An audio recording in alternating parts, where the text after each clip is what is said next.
If I see him, I'll tell him to call you.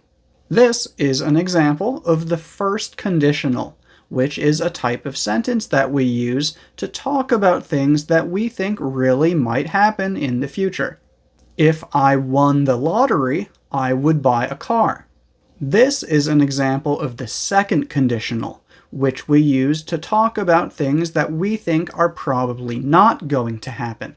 I'm Teacher Mike, and today we are learning how to make the 4 main conditional sentences that we use in English. These are the zero conditional, the first conditional, the second conditional, and the third conditional. So, the zero conditional looks like this. If present simple, present simple. We use the zero conditional to talk about things that are either always true or generally true. For example, if you mix red and yellow, you get orange. Or if you consume more calories than you burn, you gain weight. And it's important to remember that this is not about one time right now or one time in the future. Again, it's about something that is either always true or generally true. It's kind of like a rule. Also, with every conditional that we're going to learn about today, you can either start with the if part or put the if part in the middle. So you can say, if you mix red and yellow, you get orange. Or you can say, you get orange if you mix red and yellow. Next, we have the first conditional, which again is used to talk about things that we think really might happen in the future. The first conditional looks like this. If present simple, future simple. For example, if it's sunny tomorrow, I'll go to the beach. If we fly, we'll get there faster. Or, if you practice every day, you will improve. Also, instead of using will, you can also use going to, or other modal verbs, such as can, could, or should, depending on what you are trying to say. For example, if you tell him that, he's going to be angry. Or, if the rain stops, we can go for a walk. Now, to make sure that you understand the difference between the zero conditional and the first conditional, we're going to compare 2 sentences. First sentence, my son will call me if he needs help. That's the first conditional, and it means that I know that my son might need help sometime in the future, and I know that he will call me if he does. If my friend asks me how I know that my son will call me if he needs help, I can then use the zero conditional. I can say, because my son always calls me if he needs help.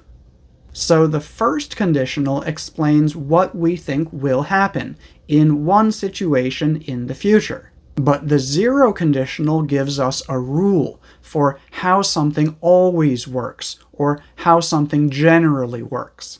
How do I know that my wife will get angry if I don't wash my dishes?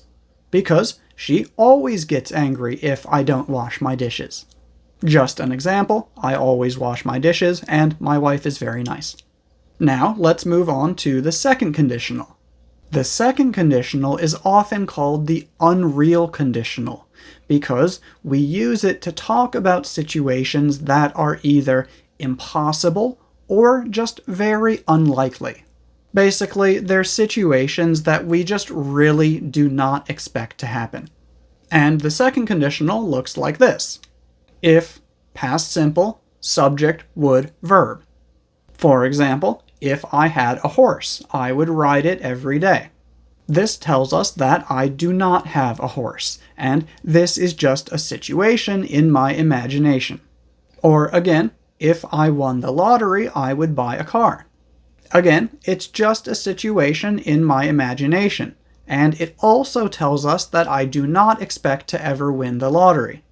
And although would is probably the most common modal verb that we use when making this conditional, you can also use other ones.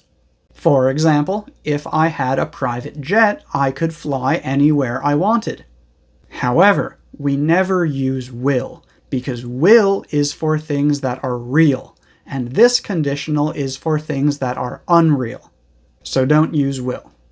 Also, the past form of I am is I was. But if you want to follow traditional grammar rules, when using the second conditional, the correct thing to say is if I were, not if I was. For example, if I were you, I wouldn't do that. However, not everyone follows this rule anymore, so you will sometimes hear people say if I was. Then we have the third conditional, which looks like this. If, past perfect, subject, would have, past participle. And we use this one to talk about imaginary situations in the past. For example, if you had invited me, I would have come.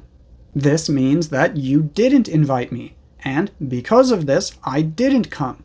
Or if I had had more time, I would have studied more. This means that I didn't have more time, and that is why I didn't study more. So again, this one is about the past, but it's about something that didn't happen in the past. And just like with the second conditional, you can also use other modal verbs if you want to. For example, if you had studied, you might have passed the exam. Also, you might have noticed from my examples that for all of these conditionals, instead of using a verb, you can also use verb to be with a noun, a preposition, or an adjective. For example, if I call my mother, she will be happy. Or if he had studied harder, he could have been a doctor.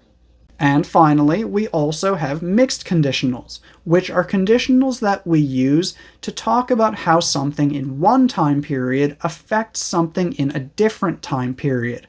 For example, how something in the future affected something in the past. To learn more about those, make sure to watch this video right here.